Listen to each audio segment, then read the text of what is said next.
in that vein, I'm going to say, I even have goodwill towards the Russians, in that I hope that when they lose this war, which inevitably they are bound to do, that it causes them to do some introspection and to grow the hell up. I lived in Russia. I lived in Russia for damn near 5 years. Right. And it was one of my complaints I had about them was that you're not I am willing not to hopeful, do the hard work. Where the faults are. I think we're in a situation where you have an oligarchical class in Russia that is clearly addicted to lavish power and was for a long time, and how easily it came post-Soviet Union, that like addicts, sometimes they have to hit rock bottom before they recognize, and they've always been able to stave it off. To some degree, you could argue that the tacit response after they took Crimea or Georgia or what they did in Chechnya, that this kind of like, well, okay, but it's bad, but we don't like it, is the same kind of enabling you see in an addict that sometimes people do, where they keep them from hitting rock bottom and getting, a genuine... I would even go further than that, Hal. I'd go further than that. I would say that 1991 and the dissolution of the Soviet Union, they had an opportunity to modernize, to become a part of the global community, and to be a put on your big boy pants and be a real country now. And they said, no, fuck that. We're going to go back to being just having an autocrat. And that's what Putin was about. Putin, in a lot of ways, was just bring us stability, stop the bleeding, stop the chaos of the Yeltsin years, stop the chaos of the post-Soviet era. Let's kick the can down the road. We'll deal with the hard stuff later. Let's just install an autocrat who will. The agreement is you don't bother us with politics. Don't let Moscow take care of all that, and we'll make sure that you don't have just abject chaos and mayhem and no food on the shelves and stuff like that. Right. But it's coming home to roost in this war, and I think they're going to have to do a serious look, some serious introspection. And it's going to be hard. It's really going to be hard because they're used to autocracy. They're not used to empowering their people because, for so many different reasons I can't go into it with the short period of time we have. Yeah. But they're used to having a very small elite, powerful elite, mostly in St. Petersburg and Moscow, and then everybody else is pulling the weight. There's a very famous painting by my favorite Russian painter, Ilya Repin, of a bunch of barge pullers, destitute barge pullers with a rope over their shoulders, pulling this massive barge filled with goods up the river to Moscow. And it's indicative of the entire setup of their society. They need to work on themselves, and they've kicked that can down the road as far as they can. Right. When they lose here, they're going to have to do some hard looking in the mirror. So agreed. By the way, I don't know if you know this, but yesterday the Senate, passed a bunch of bills, as they do. And they voted overwhelmingly to send all seized oligarch assets that the United States has taken to Ukraine, to support Ukraine, to sell them off or the and materials rebuild themselves. Yes. Yeah, exactly. And they should. It's good. Yep. Yeah, and they're trying to, obviously. So Zelensky was in Poland yesterday. I believe he's probably back today. Yeah. So we're going to have a Christmas, Hal. I know we're drawing close. Are you off for family events in about 10 minutes indeed. here? Yes, that's right. Yeah, I figured as much. So I'll try and, we'll head towards the door here. But right. We're going to have Christmas Eve tomorrow. We'll have Christmas on Sunday. Zelensky's back in Kiev. I think the possibility of us having a massive missile strike here, if they have the capacity, and they're apparently getting more missiles from Iran, and I'm sure they've been anticipating at least Christmas, if not Zelensky's speech. I would anticipate that we get hit pretty hard this weekend at some point. Maybe tonight, maybe sometime over the next 72 hours. Fear not, sparklers. I will be okay. Touch wood. And, even if I'm not, that's That's my decision, and I know why I'm here. And it's been a shitty year. It's been difficult, but there's been purpose and meaning, and I don't regret a second of it. So Yeah. I think we can anticipate a heavy attack sometime in the next 72 hours. We will persevere it. We will still be here. And then, the possibility, there's been talk of eventually maybe a renewed spring offensive. The head of the army, Zaluzhny, said that he expects there will be another drive on Kiev. I think he may very well be right. He's a straight shooter, and he doesn't talk out of turn. So, Right. But again, we're going to beat them here in Ukraine. We're going to beat the Russians. We are going to survive. We will be victorious. 2023 will also be difficult. But I hope that this time next year the war will be over. I suspect. But my estimation of 9 months in, I told you that I thought the war was closer to being over than beginning. So 9 months from 9 months. Sadly, I think maybe I might have to wiggle that a little bit and extend it a little bit. But I do not think we will go into 2024 still at war. No. My estimation is this war ends in the fall, late spring, fall. That's just this can't go on forever. No, I would be surprised. I'll be surprised if it makes it to summertime. I think, quite frankly, both the funding, the weaponry, the air defenses that the U.S. is finally giving Ukraine, it nullifies almost everything the Russians will want to do. It has effectively created exactly the sort of NATO setup that supposedly Putin was trying to avoid, because anti-ballistic missile systems in the area were the big drag for him. And the only thing they've got to throw at it is people, and a lot of those folks split. They left. They're in Kazakhstan, or they're in Georgia, or they flew, or they're in South America, or they, flown to any country that will take them in. After, as far as military You're absolutely right. All they're going to do is just throw these guys with minimal training, and just as bullet catchers. It's going to be, bullet catchers. It's really depressing. It's very sad. Yeah, it's gross. But I suspect now, I suspect he won't mind me telling you this, but our friend Malcolm Nance, I called him last night, and I was like, hey man, we're hearing about all sorts of possibilities of like a huge attack, a missile attack coming in. Have you heard anything? Because he's back in the States. Have you heard anything from your intelligence contacts back in the States? And he was like, no, not specifically, but I think you're probably right. You can anticipate an attack. And then we got to talking about the Patriots, and this is the reason why I bring up the phone conversation. He said his estimation was, and again, he won't mind me saying this, is that the Patriot battery that will be sent here will be sent to Kiev. It will be meant to create, in essence, what the Israelis have in an iron dome around the capital. Right. He's such a lovely guy. He was so funny. He said, so actually, Phil, he said, your best bet is to stay right where you are. Yeah, right. You're probably going to be safest in Kiev. Yes. In all places around Ukraine. So, and he's right. He's right. That's what they'll do. They'll deploy the Patriot system around the capital so that the command and control structure and the government and the leadership can continue to operate without fear of really being knocked out. Because if Iran starts sending their larger scale ballistic missiles, there's a chance that they could really knock out the grid. Not the grid in terms of like the power lines and the infrastructure and how things kind of, or substations, but take out the plants entirely. Yes. So we're going to have to defend against that, and that's what the Patriots are for.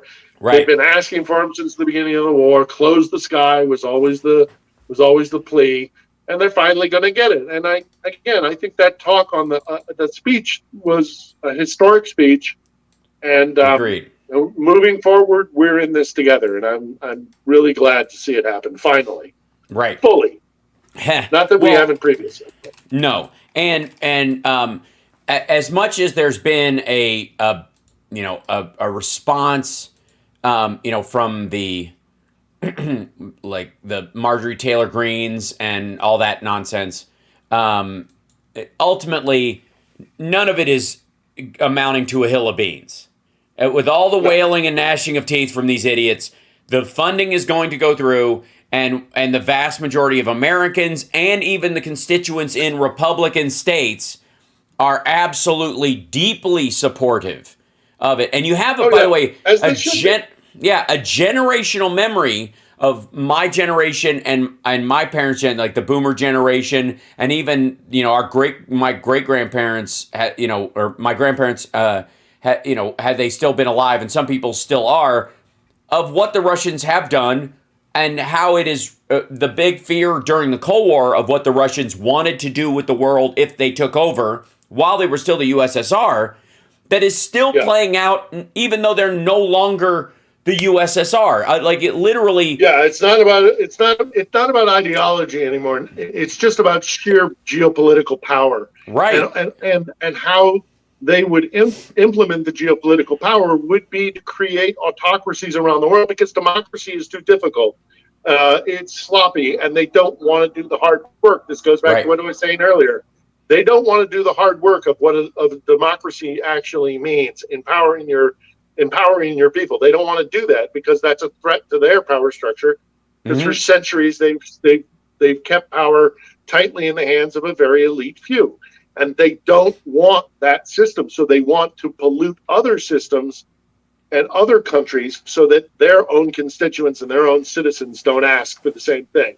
And we can go into that in greater detail after Christmas. Yes. Watch for the Bow of the Fifth Column stuff. Watch for my Christmas and how we're living through winter vlog, which should be out tomorrow, Christmas Eve or Christmas. Because your new editor who's doing great work. I appreciate you. Absolutely. Everything that we've been through in the last year. I want to tell you personally, from me to you, love you. You're a good man. And thank you for letting me talk to your audience, and occasionally talking over you to your audience. Fear not. It's all because of the time delay. It's not because I get on a soapbox, obviously. Yeah. But and thank you to your audience for taking me into their embrace as well, and letting me be a conduit for the Ukrainian people to you. So in this lovely holiday season, I love you. I love your audience. I thank you. I thank your audience, and we'll make it through. We're going to be okay. Yes, I think you have more to concern on the 26th than you do over the next couple of days, because I think the Russians, to some degree, while they would want to hit on this, know the ramifications and the impact it would have to do a ratchet up on Christmas Day or Christmas Eve amongst their supporters here in the United States. It makes Tucker Carlson's job a little harder if you attack on Christmas. So that in and of itself should give you a couple of days reprieve, and I genuinely think that. The day after, though, again, all bets are off, and this is much like the sort of World War II stalemates they saw on Christmas previously. So what are we going to do? Right. They're going to do what they're going to do. We'll do what we're going to do. That's right. What we're going to do is celebrate Christmas and with joy and happiness and love in our hearts, and we're going to survive. We're on the right side, and we're on the side of humanity and decency and love. And solidarity. Excellent. And all sorts of really good stuff. So I'm not afraid. Ultimately, I have no fear in my heart at all. Excellent. Well, as somebody who is happy to convey and help carry your message to everybody on this side of things, in turn, if you could, to anybody who you run into who's from our side of the pond or knows who I am, tell them I said Merry Christmas and to stay safe as well, and give them a hug for me if appropriate. And we will. I promise. I will. Yeah, and Merry Christmas, Al. Thank you too, and we'll talk Wednesday. So much love. Take care of yourself. Okay.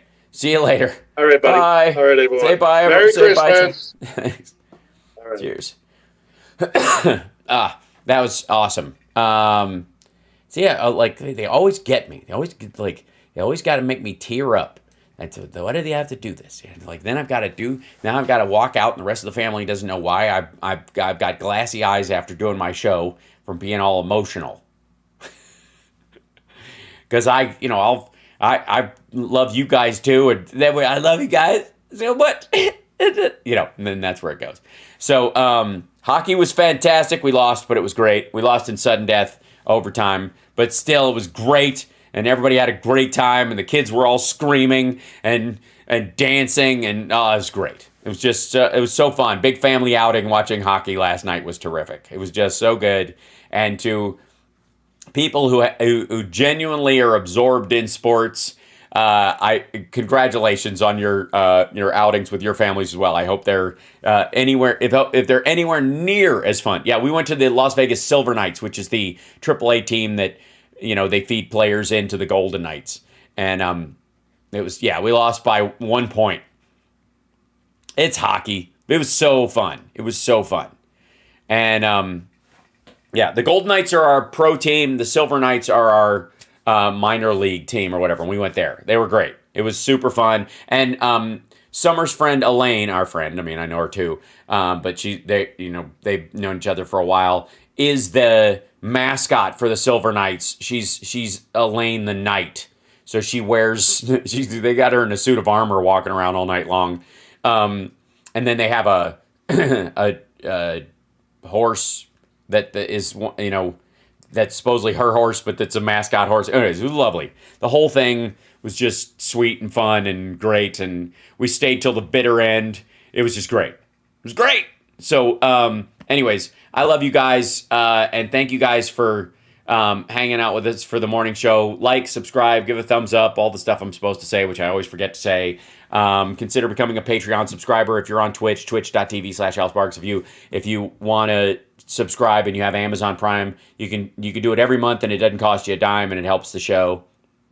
You can gift subs, as many people do, and I love you guys for doing that. Papa Soup, thank you so much for gifting subs today. That was really adorable. Really appreciate it. And where we go? And Nicole, thank you for the super chat. And Michelle and Joseph, thank you as well. And Luis, thank you so much. I just saw that. Happy Festivus. I have no grievances with Hal or Philip Bittner. Thank you. That's good. I'm glad you cleared that up. Thank you for the super chat. And James, thank you as well. And Johnny Mac, thank you for gifting the subs on there. Vincent, thank you for the super chat. Treva, thanks for staying a member on YouTube. All you guys. Ninka Crinkles, thank you as well. Ted, oh my gosh, Carol Cobb, thank you so much for the super chat. Ted, thank you so much as well. Big Feast Sunday, 23 pounds of prime rib, Ted. Good Lord, save me some, man. Michelle, thank you as well. She says hugs and stay safe. And I think that's a great way to end the show today. Have a very Merry Christmas for those who celebrate, and I hope you have a lovely 72 hours if you don't. I hope it's just as fun as everybody else's, anyways, bless you guys, and I'm going to get all weepy, and I got to go. All right, so I will see you guys I will see you guys this afternoon. Sorry, I'm doing an afternoon show today. I'm just not doing radio tomorrow. I'm getting well ahead of myself. There will be an afternoon show, just letting you know. So 3 o'clock my time, regular this afternoon. I'll see you this afternoon. I got way ahead of myself, and I'm just not having a radio show. So I will see you guys later today. Okay, there we go. Sorry about that, because there's so much video to cover. I was like, oh shit, I'll get so behind.